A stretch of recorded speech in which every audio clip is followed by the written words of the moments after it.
जत नगर परिषदेने चतुर्थ वार्षिक कर आकारणी निविदा जाहीर केलेली आहे।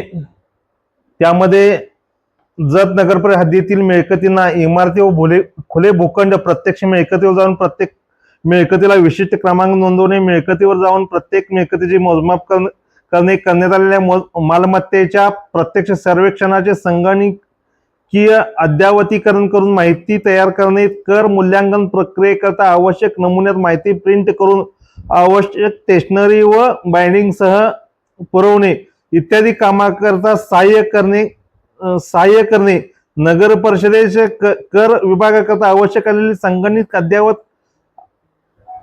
अद्यावली पुरवणे या कामाची निविदा 15 जून 2026 रोजी दैनिक लोकमत या दैनिकामध्ये प्रसिद्ध झाली होती।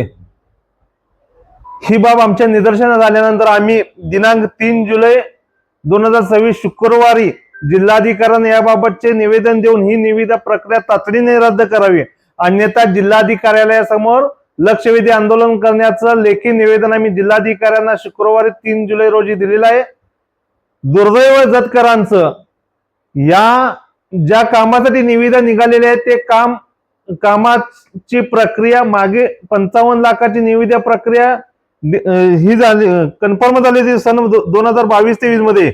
इंडियन टेक्नो सर्व्हिसेस नागपूर या कंपनीकडून 53,71,185 रुपये निविदा प्रक्रिया मंजूर होऊन हे काम करण्यात आलं होतं, पण संबंधित कंपनीकडनं 2022-23 मध्ये अहवाल घेणं आणि या नोंदणी करणं आवश्यक होतं।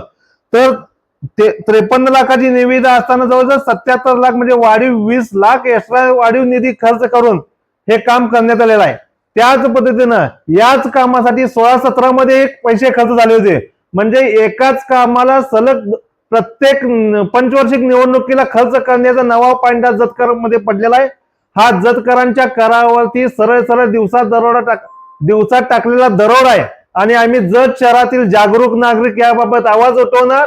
ज्या गोष्टीसाठी पैसे खर्च झाले तीच गोष्ट अंमलात आली, त्या संबंधित कंपनीकडून तो अहवाल घ्यावा, त्यानुसार नोंदणी करावी। गेल्या 2 वर्षापूर्वीचा हा विषय 22-23 मधला आहे। आता त्यानंतर प्रशासन काय आलं, त्यानंतर आता नवीन बॉडी आल्या, तर नवीन प्रत्येक येणाऱ्या बॉडीने ह्यासाठी पैसे खर्च करायचे आणि जतच्या नफा फंडातील कर उत्पन्न होणारा जो नगरपालिकेचा फंड आहे त्याच्यावरती दरोडा टाकण्याचं काम प्रत्येक निवडणुकीच्या नंतर हे चालू आहे। हे कुठेतरी थांबलं पाहिजे। गेल्या नागपूरच्या ज्या Indian techno services company Nagpur या कंपनीकडून झालेलं काम आहे, याच कामाची अंमलबजावणी व्हावी यासाठी आम्ही जिल्हाधिकाऱ्यांना निवेदन दिलेलं आहे। जिल्हाधिकारी या जिल्ह्याचे प्रशासकीय प्रमुख या नात्याने याकडे लक्ष देतील अशी आम्हाला अपेक्षा आहे। यातूनही नाही झालं तर आम्ही जिल्हाधिकाऱ्यालयासमोर लक्षवेधी आंदोलन करू।